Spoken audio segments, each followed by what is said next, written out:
अस्सलाम वालेकुम, आवाज क्लियर आ रही है? यस सर, आ रही है।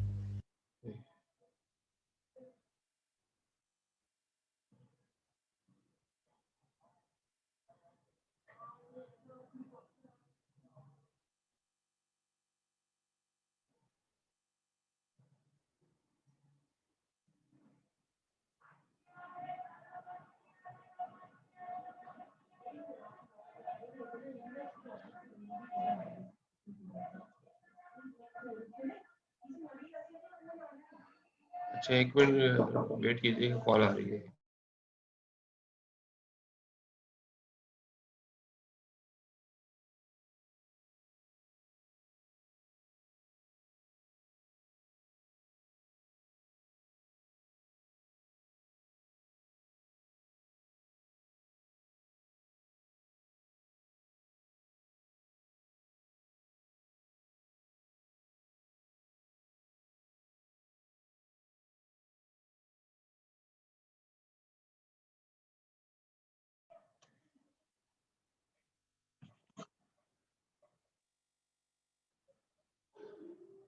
बस एक मिनट में स्टार्ट कर रहा हूँ, अटेंडेंस लेते हैं। एक जरूरी ईमेल सेंड करनी है, फिर आपको करते हैं।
अच्छा, क्विज के बारे में कह रहे हैं। क्विज जो है ना वो आज नहीं लेंगे। क्विज आज नहीं लेंगे। क्विज जो है ना आपका होगा संडे को। ठीक है, संडे को आपकी मेकअप लगी है और 12:30 बजे ना आपकी मेकअप क्लास है संडे वाले दिन, कमिंग संडे।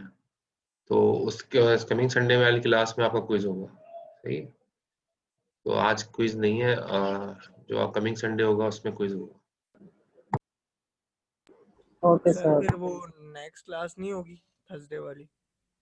थर्सडे वाली तो आज थर्सडे है ना, अब संडे को एक मेकअप आएगी, उस नहीं मेकअप में ये क्विज होगा। उसके बाद अगली में थर्सडे तो क्लास होगी ना। ठीक है,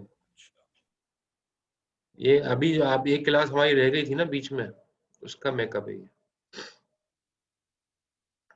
एक मेकअप रह गया था, वो क्लास मिस हुई थी, उसका मेकअप। अच्छा, अटेंडेंस हम ले लेते हैं।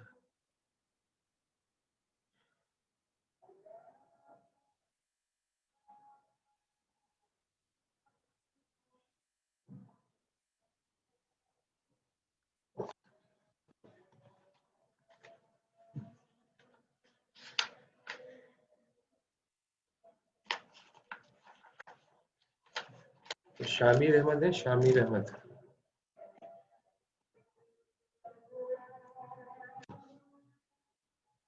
वन 05098 शामिर, शामिर नहीं है, ठीक है।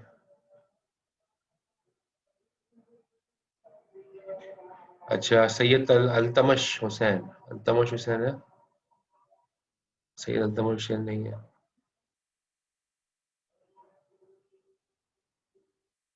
नसर नसीर, नसर नसीर नहीं। यस सर मैं हूँ। अच्छा, प्रेजेंट है, ठीक। अच्छा, मोहम्मद अनस, प्रेजेंट सर। सही। Syed Mohammad Haris, present sir. ठीक है। Mohsin Khan, hello sir. ये असद अब्बास नहीं, मोहसिन खान की बात हो रही है।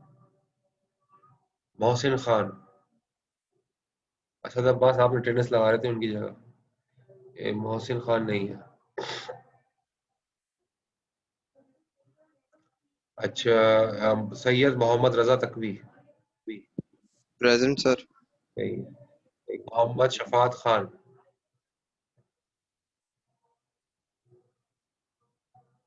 अच्छा, मोहम्मद शफात खान, शफात खान है, नहीं है।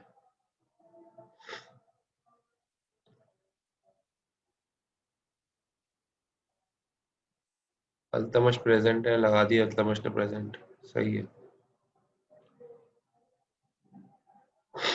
नहीं ठीक है, आप असद आप तो है, मोहसिन खान की आप प्रेजेंट लगा रहे थे ना, इसलिए कह रहे हैं। सही है, अब आगे चलते हैं। अब्दुल राफे, अब्दुल राफे सही, प्रेजेंट है, ठीक है। और मोहम्मद सुलेमान मुजाहिद,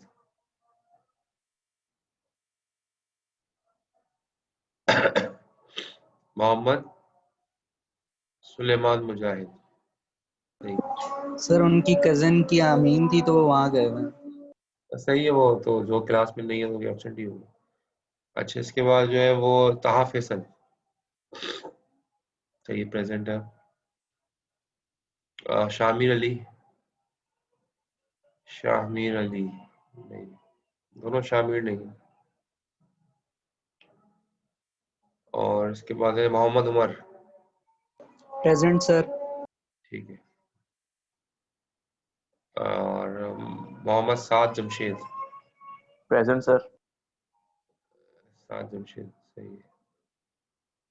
साद, आप दोबारा बताइएगा, आप अपने माइक से ही बोल रहे हैं। Yes sir. ठीक है, मोहम्मद साद जमशेद 11038। सही है, सही, आ गया नाम आ गया। Anushe Shakeel, Anushe Shakeel, present sir. ठीक है। सुमेरा महफूज, सही है, प्रेजेंट है। दानियाल अहमद, सही है, प्रेजेंट है। सलमान हैदर, सलमान हैदर नहीं है।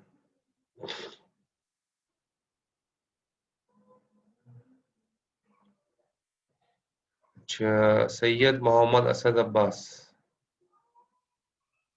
है, Syed Mohammad Asad Abbas, present too sir. ठीक है। Syed Usman Haroon, present sir. सही है। असद अपना माइक ऑफ कर देना। उस्मान हारून, उस्मान हारून प्रेजेंट है। सैयद मोहम्मद अली काजमी, सैयद मोहम्मद अली काजमी,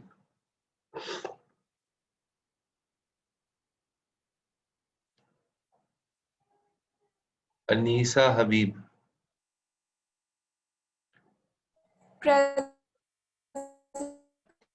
ठीक है, सही है, अनीसा प्रेजेंट।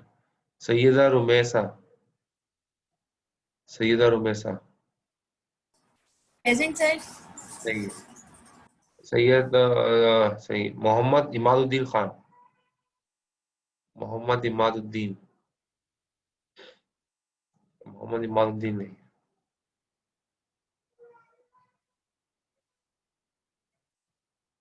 अच्छा, इसके बाद जो है फबिहा, फबिहा नजर आ रहा है, प्रेजेंट है वैसे। फबिहा आप रिप्लाई करें, हाँ ठीक है, प्रेजेंट है। मोहम्मद जहीम कुरैशी,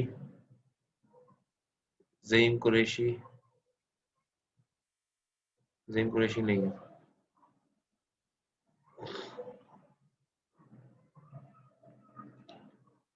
अच्छा, शामिर अली प्रेजेंट मार्क किया अभी जैसा है, शामिर अली, ठीक है। अच्छा, मोहम्मद हुज़ैफा, शफात ने भी की प्रेजेंट मार्क, ठीक है। Present sir. मोहम्मद हुज़ैफा भी है, ठीक है। शफात ने भी प्रेजेंट मार्क कर दी, सही। चलिए आपकी अटेंडेंस पूरी हो गई क्लास की। एब्सेंटीज के नाम बता रहा हूँ, शामिर अहमद, मोहसिन खान, मोहम्मद सलेमान मुजाहिद, सलमान हैदर, सैयद मोहम्मद अली काजमी, मोहम्मद इमादुद्दीन और मोहम्मद ज़हीम कुरैशी, ये एब्सेंट है। बाकी इनके अलावा प्रेजेंट है। अच्छा जी, अभी क्लास स्टार्ट करते हैं, मतलब लेक्चर स्टार्ट करते हैं। नेटवर्क्स ऑपरेटिंग सिस्टम के अंदर ज़ाहिर है नेटवर्क्स की भी इन्वॉल्वमेंट होती है, तो उसके पॉइंट ऑफ व्यू से एक चैप्टर है।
अच्छा जी, ये नेटवर्क स्ट्रक्चर्स हैं, क्योंकि ऑपरेटिंग सिस्टम ज़ाहिर है उसके हमारे, हम लैब में बैठे हों या अभी भी इंटरनेट पे कनेक्टेड है हम जूम पे, तो बीच में नेटवर्क्स की इन्वॉल्वमेंट है, ठीक है। तो नेटवर्क्स का भी समझना बहुत ज़रूरी है कि नेटवर्क की क्या क्या इन्वॉल्वमेंट है और नेटवर्क्स किस तरीके से काम करते हैं। अच्छा, ये आज जो प्रोजेक्ट के बारे में करना चाह रहे हैं आखिर में बात करें, अभी क्लास शुरू हुई है, एंड में बात कर लीजिए प्रोजेक्ट की जो करनी। तो नेटवर्क्स के बारे में बात कर लेते हैं, ठीक है। तो नेटवर्क सिस्टम जो है वो स्टार्ट करते हैं। तो मेन फ्रेम सिस्टम्स जो है वो हमारे शुरू से हम बात कर लें तो जैसे IBM 3090 ये एक मेन फ्रेम सिस्टम है, तो आपने पढ़ा होगा IICT में, ठीक है, मिनी फ्रेम, मेन फ्रेम। तो होता क्या है कि मेन फ्रेम में एक ही जो है ना, एक एंड के ऊपर सारे प्रोसेसर्स और हार्ड डिस्क लगा दी जाती है और बाकी जो है सब जगह पे डम टर्मिनल्स रख दिए जाते हैं, ठीक है। और जैसे एक मेन फ्रेम होता है, एक तरफ मेन फ्रेम जो है ना वो बहुत लार्ज कंप्यूटर होता है, उसके अंदर बहुत सारे रैक्स होते हैं, बहुत सारी हार्ड डिस्क और बहुत सारे जो है ना वो रैम की गुंजाइश होती है, वो लगा दिए जाते हैं। ये वो कनेक्टेड होता है मुख्तलिफ टर्मिनल्स के साथ, ठीक है। अब मुख्तलिफ टर्मिनल जो यूज़ कर रहे होते हैं ना, वो जस्ट जो है वो सिर्फ समझ रखते हैं डम टर्मिनल होते हैं, प्रोसेसर वगैरह सारा इसी का यूज़ करते हैं। सिर्फ इनके पास डेस्कटॉप मशीन होती है और माउस वगैरह होता है, कीबोर्ड होता है, और वो इसी को यूज़ कर रहे होते हैं। जैसे एयरलाइन रिजर्वेशन सिस्टम भी ये यूज़ करते हैं, बहुत सारे बैंकिंग सिस्टम भी यूज़ करते हैं। तो मेन फ्रेम सिस्टम यूज़ कर रहे होते हैं ना, अपनी मशीन के ऊपर काम नहीं हो रहा, तो बल्कि एक सेंट्रलाइज सिस्टम होता है और उस सेंट्रलाइज सिस्टम के ऊपर जो है ना अ, वो काम हो रहा था। अच्छा, IICT आप लोगों ने नहीं पढ़ा, चलो ठीक है, कोई मसला नहीं है। तो ये नेटवर्क का कोई सब्जेक्ट पढ़ा है आपने, DCN वगैरह कोई नेटवर्क का सब्जेक्ट, डेटा कम्युनिकेशन नेटवर्क्स नहीं पढ़ा? शामिर कह रहे नहीं पढ़ा। अच्छा चलो ठीक है, मैं इसको डिटेल में बताता हूँ इंशाल्लाह। अच्छा, पढ़ रहे हैं, ताहा फैसल कह रहे हैं पढ़ रहे हैं, वो सही है। अच्छा देखें यहाँ पर जो है ना वो सेंट्रलाइज्ड जो सिस्टम जो है वो बात हो रही है। अच्छा अनम्यूट करने को कह रही है, अच्छा ठीक है अनम्यूट कर लेते हैं जी। तो बात कहनी है,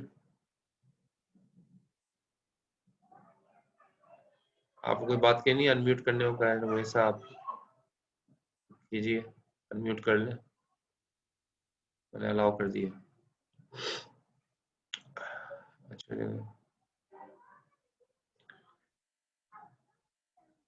तो सर मेरे पास आपकी आवाज बहुत कट कट के आ रही है। अच्छा तो मैं बाकी सब लोगों के पास कैसा आ रहा है, रेस्पॉन्स सही आ रहा है? अब चैट पे बता सर दें। नहीं सही आ रही है।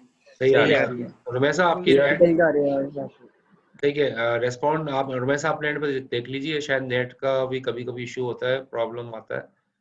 बाकी सबको सही आ रही है तो इसका मतलब है मेरे एंड पे सही है नेट वगैरह ना चीजें। हालांकि लाइट नहीं है मेरे यहाँ सुबह से 8 बजे से लाइट नहीं है, लेकिन ये है कि बैकअप पे मैंने चीजें रखी हुई हैं तो वो अल्हम्दुलिल्लाह चल रही है और सबको सही काम भी कर रही है, सबको सही से सुनाई दे रहा है। तो ये कि आप अपने एंड पे चेक कर लीजिए। अच्छा देख लीजिए ये एयरलाइन, ये तो मेन फ्रेम सिस्टम की हम बात कर रहे हैं, तो मेन फ्रेम सिस्टम जो है ना वो सेंट्रलाइज्ड सिस्टम होते हैं और ये सेंट्रलाइज्ड सिस्टम जो है वो कनेक्टेड होते हैं और उसके ज़रिए से जो है ना सारे जो है ना वर्क स्टेशन पे काम हो रहा होता है। जैसे बुकिंग, एयरलाइन बुकिंग है, बैंकिंग सिस्टम है, वो अपने अपने टर्मिनल्स पे काम कर रहे होते हैं, लेकिन एक्चुअली वो सारा काम सेंट्रलाइज मशीन पे ही सेव हो रहा होता है। तो ये मतलब ये बता रहे हैं नोड्स की टाइप्स होती हैं, मुख्तलिफ कंप्यूटर के नोड्स होते हैं। मेन फ्रेम सिस्टम पे ऐसे ही काम होता है। नादरा में ऑफिस में जाएंगे वहाँ पर भी ये पूरा मेन फ्रेम सिस्टम ही इंस्टॉल्ड है। तो इस तरीके से काम हो रहा है। फिर वर्क स्टेशन होते हैं, ठीक है, इस तरह मुख्तलिफ वर्क स्टेशन होते हैं जिसके अंदर जो है वो हर पीसी के साथ जो है वो कंप्यूटर भी अटैच होता है और जैसे इसके अंदर प्राइवेट डेटा बेसिस हैं, ठीक है, उस पर काम हो रहा होता है, एक्सेल वगैरह पे लोग काम कर रहे होते हैं, ऑफिस के अंदर काम कर रहे होते हैं और जाहिर है उसके अंदर डिस्क भी लगी हुई होती है, एक डिस्क भी होती है, दो भी होती है, हो सकता है ना भी हो, ठीक है, लेकिन इसके अंदर जो है ना मतलब ये कि वो क्योंकि वो कनेक्टेड नेटवर्क से ही होती है, नेटवर्क से भी उठाई जा सकती है डिस्क और कंप्यूटर भी मौजूद होती है। तो बहरहाल नेटवर्क से दोनों तरह के होते हैं, मेन फ्रेम टाइप के भी होते हैं जिसके अंदर सिर्फ नोड्स के पास सिर्फ कीबोर्ड और जो मॉनिटर होता है, बाकी सारा काम जो है वो सेंट्रलाइज एक सेंट्रल मशीन पे कर रहे होते हैं। जबकि जो वर्क स्टेशन होते हैं उसके पास पूरा सीपीयू भी होता है हर कंप्यूटर के पास और वो वहाँ पर अपने सीपीयू के अंदर ही जो है वो हार्ड ड्राइव वगैरह में चीज़ों को सेव कर रहे होते हैं। तो और नेटवर्क के साथ आपस में इंटरकनेक्ट, जैसे आपकी लैब है ना, लैब के अंदर सारे वर्क स्टेशन हैं, सारे वर्क स्टेशन हैं, सब आपस में इंटरकनेक्टेड है और सारे जो है ना ज़ाहिर है अपने अपने प्रोसेसर यूज़ कर रहे हैं। तो ये वर्क स्टेशन इन्वायरमेंट कहलाता है। अच्छा फिर पर्सनल कंप्यूटर्स में ज़ाहिर है हम नॉर्मली यूज़ कर रहे होते हैं पर्सनल कंप्यूटर्स, ठीक है, और पर्सनल कंप्यूटर जैसे घर में भी हम सिंगल पीसी यूज़ कर रहे होते हैं और ज़ाहिर है उसके अंदर भी जो है ना हमारे पास ये सारी चीज़ें मौजूद होती हैं, ठीक है, डेटाबेस अपना इस्तेमाल कर सकते हैं उसमें। ऑफिस इंफॉर्मेशन सिस्टम का मतलब क्या है, वही एमएस ऑफिस की चीज़ है। तो वो शायद हमारे पास पर्सनल कंप्यूटर्स भी जो है अवेलेबल होते हैं। ये सारी नोड्स की टाइप्स हैं, ठीक है, मेन फ्रेम, वर्क स्टेशन जो नेटवर्क से कनेक्टेड होते हैं या पर्सनल कंप्यूटर्स। अच्छा यहाँ पर आप देखें ये दिखाया गया डिस्ट्रीब्यूटेड सिस्टम। ज़ाहिर है नेटवर्क के इन्वायरमेंट की जब हम बात कर रहे हैं तो नेटवर्क के अंदर ज़ाहिर है वो मुख्तलिफ साइट्स के ऊपर कनेक्टिविटी होती है, ठीक है, और कम्युनिकेशन जो है वो ज़ाहिर है मुख्तलिफ साइट्स मतलब आपस में नेटवर्क के ज़रिए इस्टेब्लिश होती है। तो एक जैसे लिखा हुआ यहाँ पर एक है साइट ए को यहाँ पर दिखाया गया है एज अ सर्वर, ये सर्वर है, ठीक है, सर्वर है, सब इसको रिक्वेस्ट भेज रहे हैं और ये सब की रिक्वेस्ट को फुलफिल कर रहा है। और बाकी साइट सी पे, अच्छा फिर क्लाइंट भी, साइट बी आप देखें, साइट बी पे क्या है, साइट बी पे क्लाइंट है, क्लाइंट जो है वो एक्सेस करना चाह रहे हैं सर्वर को, जाहिर है थ्रू नेटवर्क ही जाएंगे, ये थ्रू नेटवर्क ही जो है वो एक्सेस करेंगे सर्वर को क्लाइंट, और कम्युनिकेशन दोनों के दरमियान जो है क्लाइंट सर्वर कम्युनिकेशन कहलाएगी। तो क्लाइंट सर्वर कम्युनिकेशन में क्लाइंट रिक्वेस्ट करता है, सर्वर उसके रेस्पॉन्स के अंदर जो है वो कोई भी जो रिक्वेस्ट होती है उसको फुलफिल करता है। साइट सी में आप देखें, साइट सी में रखा हुआ रिसोर्सेज, रिसोर्सेज का मतलब क्या है, हो सकता है यहाँ पर डेटाबेस हो, ठीक है, हो सकता है यहाँ पर कोई माइक्रो प्रोसेसर, हार्ड डिस्क भी हो, मतलब हार्डवेयर रिसोर्सेज भी हो सकते हैं, सॉफ्टवेयर रिसोर्सेज भी हो सकते हैं। हार्डवेयर रिसोर्सेज की अगर हम बात करें तो फॉर एग्जांपल यहाँ पर जो है वो डेटाबेसेस हो सकते हैं, और जो है हो सकता है यहाँ पर जो है वो हार्ड डिस्क हो, कोई हार्ड डिस्क मौजूद हो, ठीक है, और मुख्तलिफ किस्म की चीज़ें जो है वो प्रिंटर हो, ठीक है, ये मुख्तलिफ रिसोर्सेज हैं, प्रिंटर वगैरह, इंटर और भी फैसिलिटीज़, वो सारी की सारी रखी हुई है अलग अलग साइट पे, ठीक है। तो सर्वर यानी कि होता क्या, नेटवर्क के जरिए से होता क्या, नेटवर्क के जरिए अगर बीच में नेटवर्क है तो इन तीनों की आपस में अलग रिसोर्सेज जो है सब शेयर भी कर सकते हैं, और क्लाइंट सर्वर कम्युनिकेशन भी इस्टेब्लिश हो सकती है। इसके सिस्टम का फायदा है, देखिए इस तरह के सिस्टम को कहते हैं डिस्ट्रीब्यूटेड सिस्टम। डिस्ट्रीब्यूटेड सिस्टम के अंदर सारी चीजें एक जगह नहीं है, ठीक है, रिसोर्स कहीं पड़ी है, सर्वर कहीं मौजूद है, क्लाइंट कहीं और दूर है, लेकिन सारी की कम्युनिकेशन हो रही है आपस में, कम्युनिकेशन आपस में हो रही है।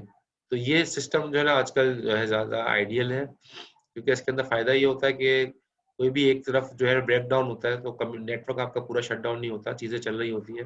कोई भी एक साइट अगर ब्रेक डाउन होती है, सारे तौर पे अगर क्लाइंट ही ब्रेक डाउन हो गया तो सारी चीजें चल रही होंगी, ठीक है। तो कहने का मकसद ये है कि मुख्तलिफ जगहों पे डेटा को डिस्ट्रीब्यूट, मुख्तलिफ जगह के सिस्टम को डिस्ट्रीब्यूट कर देना, ये आइडियल कंडीशन है, और आजकल सब इसी को फॉलो कर रहे हैं। जैसे आप देखें फेसबुक हो गया, यूट्यूब हो गया, अब यूट्यूब का कोई एक सर्वर थोड़ी है, क्योंकि यूट्यूब की जितनी भी वीडियोस जा रही हैं वो सारी की सारी वीडियोस मुख्तलिफ सर्वर्स के ऊपर हैं, और सर्वर्स भी मुख्तलिफ लोकेशंस पे रखे हुए हैं, लेकिन हमें नहीं पता चलता, हम तो जहाँ भी जाएं हम तो यूट्यूब पे सर्च करते हैं सारी चीज़ें, लगता है ऐसे है कि एक ही मशीन से आ रहा है, हालांकि एक मशीन से रिजल्ट नहीं आ रहा होता, वो पता नहीं 50 मशीन से रिजल्ट ला रहा होता है। हमारे मुख्तलिफ जगहों पे मुख्तलिफ साइट्स पे चीज़ें रखी होती हैं, और वहाँ से हमारे पास चीज़ें आ रही होती हैं, और ज़ाहिर है इनके बड़ी बड़ी मशीन होती हैं, एक मशीन नहीं होती, सर्वर फॉर्म्स होते हैं, एक मतलब सारी हार्ड डिस्क एक तरफ लगी होती है, उसमें बहुत बड़ा डेटा स्टोर हो रहा होता है, और ये मल्टीपल लोकेशन पे मल्टीपल साइट्स पे मेंटेन कर रहे होते हैं। फेसबुक भी ऐसे ही कर रहा है, तो ये सारे के सारे डिस्ट्रीब्यूटेड सिस्टम्स हैं, ठीक है। तो इससे फायदा ये होता है कि ज़ाहिर सेंट्रलाइज नहीं होता, कोई कहीं अर्थक्वेक आता है, कुछ भी आता है, प्रॉब्लम आता है, पूरा डिजास्टर नहीं होगा, बल्कि चीज़ें जो है वो बैकअप भी होती रहती हैं और रिकवर हो जाती है, रिकवरेबल होती है। तो ये जो है ना मतलब डिस्ट्रीब्यूटेड सिस्टम जो है आइडियल कंडीशन होती है, और यही जो है ना ज़्यादातर इस वक्त फॉलो किया जा रहा है नेटवर्क के अंदर, और ज़ाहिर है ऑपरेटिंग सिस्टम भी इसके अंदर अपना पार्ट प्ले करता है, क्योंकि ऑपरेटिंग सिस्टम जो है ज़ाहिर है वो, जैसे अगर आप सर्वर की बात करें तो सर्वर ऑपरेटिंग सिस्टम ऐसा होना चाहिए जो सर्वर बन सके, ठीक है ना। ऑपरेटिंग सिस्टम ही एक्चुअली मशीन को सर्वर बनाता है, ऑपरेटिंग सिस्टम ही मशीन को क्लाइंट बनाता है, क्लाइंट और सर्वर बनाना ये ऑपरेटिंग सिस्टम का काम है। तो ऑपरेटिंग सिस्टम अपने एंड के ऊपर, अगर आप विंडोज की बात करें, विंडोज के अंदर 2013 सर्वर, 2010 सर्वर एडिशन आते हैं, वो आप इंस्टॉल करोगे तो वो मशीन सर्वर बन जाती है। और इसी तरीके से क्लाइंट एडिशन जो हम नॉर्मल यूज कर रहे हैं, जैसे विंडोज 7, विंडोज 10 हम जो अभी यूज कर रहे हैं आजकल, ये सारे के सारे क्लाइंट वर्जन है विंडोज के। तो कहने का मकसद ये है कि मतलब ऑपरेटिंग सिस्टम भी इसके अंदर जो है वो ऐसा होता है कि सर्वर के मशीन को सर्वर बना सके या मशीन को क्लाइंट बना सके, और आपस में कम्युनिकेशन को एस्टेब्लिश करने के लिए ऑपरेटिंग सिस्टम भी अपना पार्ट जो है वो प्ले करता है। इसमें कोई क्वेश्चन तो नहीं है, स्लाइड में कोई क्वेश्चन हो तो पूछ सकते हैं। वैसे तो बेसिक चीजें सबको पता ही है तकरीबन इसमें, लेकिन ये कि अच्छा अच्छा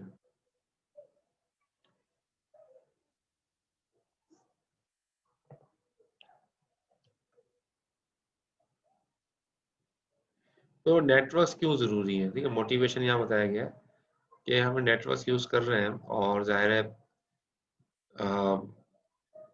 उसके हमारे पीछे बहुत सारे मकासद होते हैं, जैसे कि रिसोर्स शेयरिंग है, ठीक है।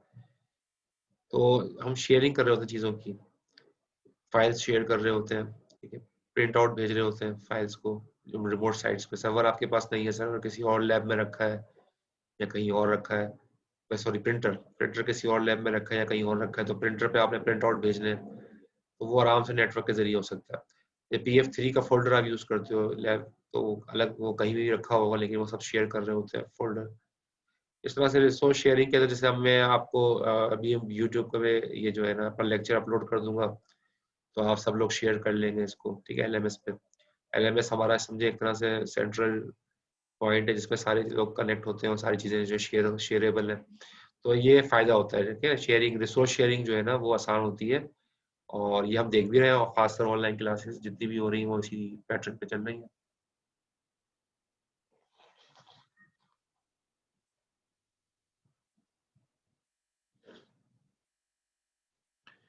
और फिर second one is processing information in a distributed database. ठीक है, डिस्ट्रीब्यूटेड डेटाबेस का मतलब भी यही है कि डेटाबेस जो है वो अलग अलग एक ही लोकेशन में पूरा डेटाबेस नहीं होता। जैसे आप उसकी एग्जांपल आप देखो ले लो, डेटाबेस की अगर हम बात करें, डेटाबेस वैसे तो यूट्यूब में सारी वीडियोस का डेटाबेस है, और फेसबुक पे भी जाहिर है सारी चीज़ों का डेटाबेस ही होता है, तो क्या अलग अलग लोकेशन पे रखा होता है। लेकिन अगर हम पाकिस्तान में बात करें, जैसे नादरा है, नादरा का जो पूरा हमारा पूरे पाकिस्तान का जो NIC की इंफॉर्मेशन है, NIC वगैरह बेफॉर्म और बहुत सारी चीज़ें जहाँ वहाँ पर जा रही है, तो उसके उसके डेटाबेस भी एक जगह नहीं है बल्कि डिस्ट्रीब्यूटेड है। ठीक है, अलग अलग लोकेशन के ऊपर डेटा रखा हुआ है। फायदा ये होता है कि ज़ाहिर है डेटा करप्ट नहीं होता। अगर एक ही जगह जगह पे सारा डेटा होगा, लोड बढ़ जाता है, उससे तो एक नुकसान ये होता है, लोड बढ़ जाता है। सेकंड ये कि जो है ना वो अगर डिस्ट्रॉय हो जाए तो फिर रिकवर नहीं हो पाता। तो डिस्ट्रीब्यूटेड करने से ये फायदा होता है, एक तो लोड बैलेंसिंग हो जाती है, मल्टीपल लोकेशंस के ऊपर चीज़ें रखी हुई हैं तो लोड बैलेंसिंग हो जाती है। सेकंड ये कि जो है वो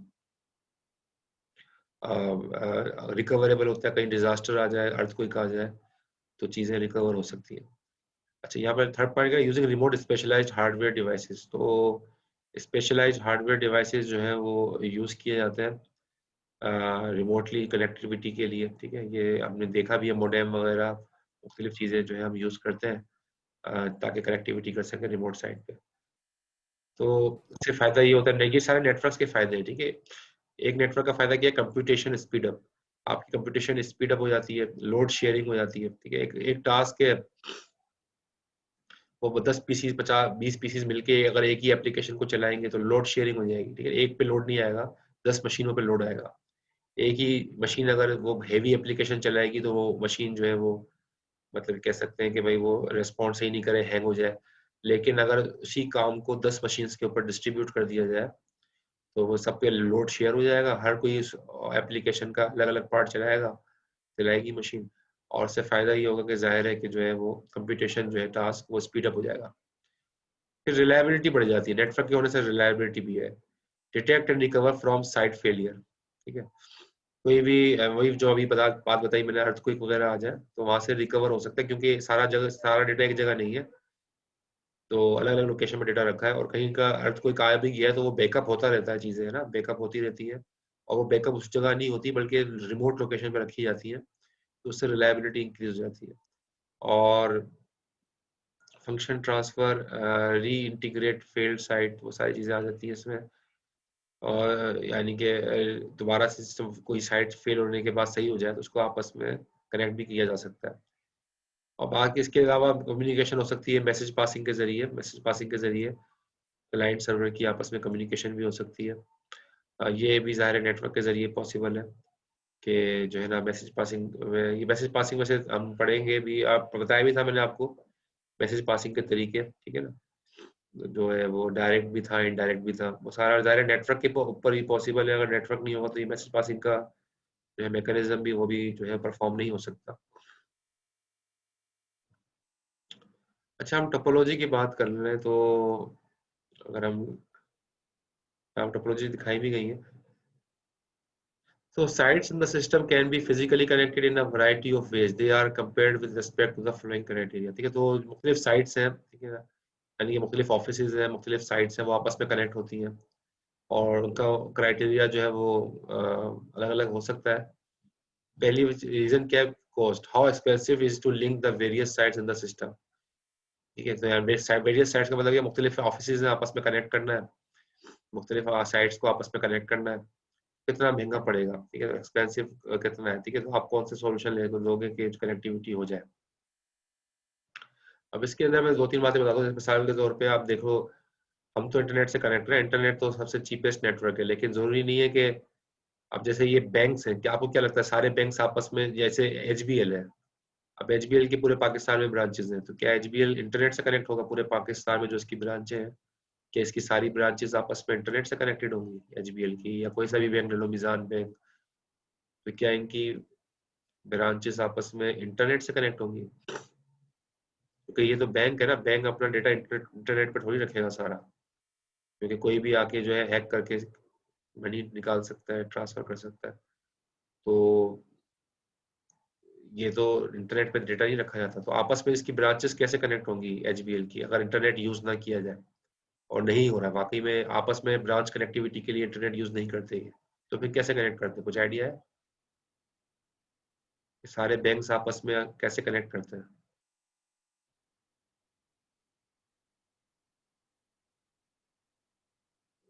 कोई रिस्पॉन्ड करे?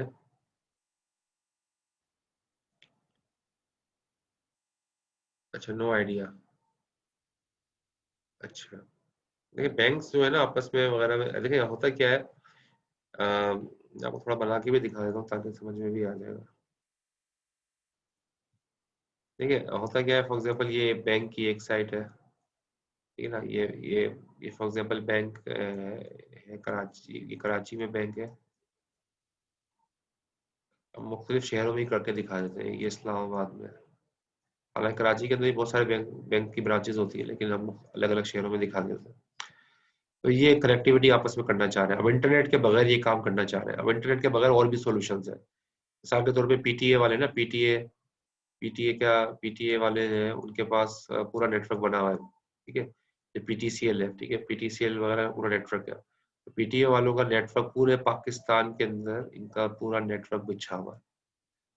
तो करेंगे क्या कि हम पीटीए से ये लोग कोई कांटेक्ट करके कहेंगे भाई अपने नेटवर्क का हमें, हम आपको चार्जेस दे देंगे, हम अपने नेटवर्क को ये कराची और इस्लामाबाद की ब्रांचेस हम कनेक्ट करना चाह रहे हैं। तो पीटीए वाले ओके कर देंगे, आप इनको पेमेंट कर दें, फिर वो आपके करीब तरीन जो आपकी ब्रांच के करीब तरीन जो आपका वो होगा एक्सचेंज, उस एक्सचेंज से आपको एक कनेक्टिविटी प्रोवाइड कर दी जाएगी कराची में, कराची शहर के अंदर, और इस्लामाबाद के शहर के अंदर जो करीब तरीन होगा उस एक्सचेंज से इस्लामाबाद को कनेक्टिविटी प्रोवाइड कर दी जाएगी। बाकी अंदर तो नेटवर्क जो है ना वो तो बना हुआ ही है, ठीक है, वो तो सबका मुख्तलिफ जगहों से कनेक्टिविटी है, अंदर तो नेटवर्क बना हुआ ही है, बस ये आपस में कनेक्ट हो जाएंगे।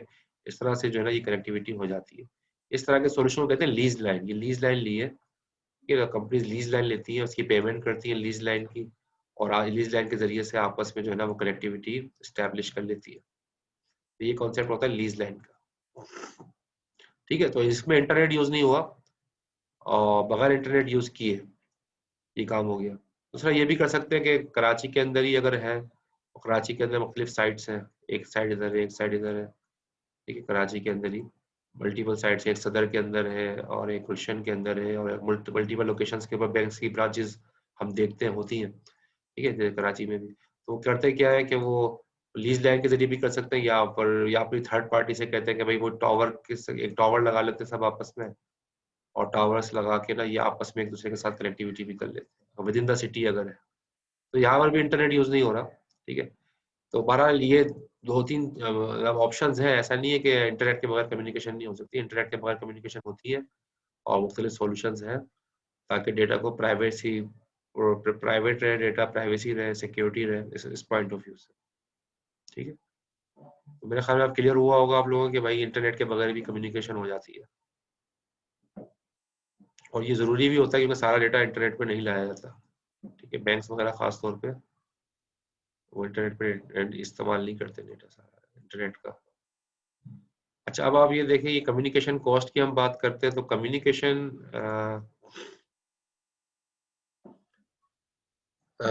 कॉस्ट मतलब क्या बता रहा है कि how long does it take to send a message from side. अब आप इसमें टाइम भी देखना पड़ता है कि ए से बी तक जाने में कितना टाइम लग रहा है, पैसे भी देखने पड़ते हैं, जाहिर आप लीज लाइन वगैरह लेंगे तो उसकी पेमेंट उसकी जाहिर एक्सपेंसिव होता है, इंटरनेट से एक्सपेंसिव है बहुत ज़्यादा, तो वो चार्जेस अपने हिसाब से लेते हैं।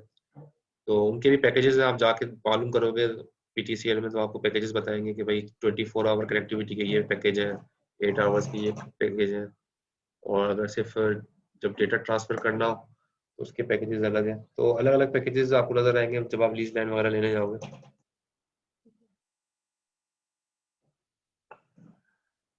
इस तरह से जो है ना वो रिलायबिलिटी की अगर हम बात करें,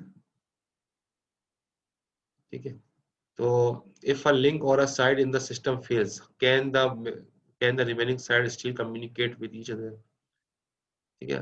तो अगर एक साइड फेल हो गई तो क्या दूसरी साइड तीसरी साइड आपस में कम्युनिकेशन कर सकती है, ठीक है ना। ये क्वेश्चन मार्क है।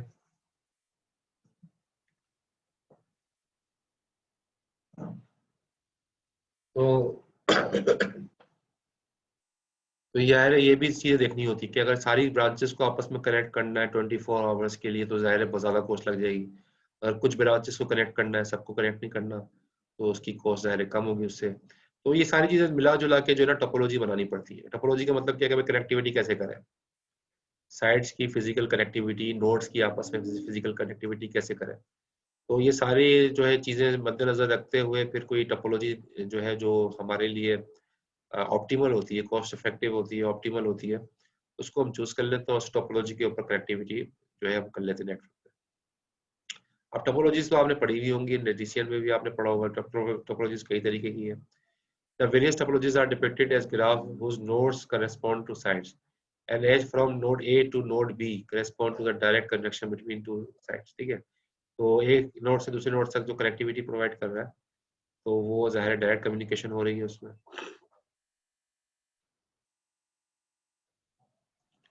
हाँ, ये अच्छा सवाल कि ATM भी विदाउट, बिल्कुल ATM भी विदाउट इंटरनेट कनेक्ट होता है। बिल्कुल सही उस्मान हारून ने बताया है, पूछा है इन्होंने कि क्या इंटरनेट ATM मशीन भी आप यूज करते हैं, उसमें कोई इंटरनेट की इन्वॉल्वमेंट नहीं होती, उसमें कोई इंटरनेट से कनेक्टिविटी नहीं है। ये सारी आपस में ना इस लीज लाइन वगैरह के जरिए से ये सारे ATM ब्रांचेस वगैरह आपस में कनेक्टेड है। यही डेटा जो है ना कोशिश ये करते हैं कि इंटरनेट पे ना जाए। इंटरनेट क्लाउड के लिए उन्होंने अलग डेटा बनाया हुआ है, बैंक्स ने भी अलग इंटरनेट क्लाउड के लिए।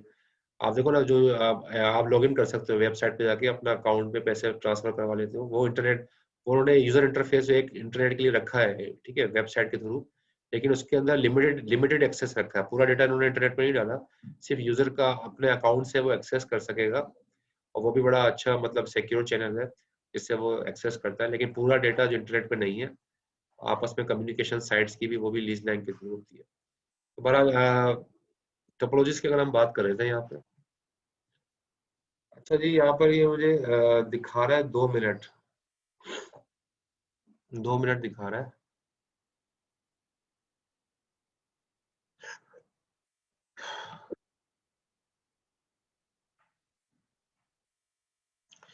ब्रेक ले लेते हैं 15 मिनट का, 15 मिनट का ब्रेक लेते हैं, फिर इंशाल्लाह कनेक्ट करते हैं, ठीक है।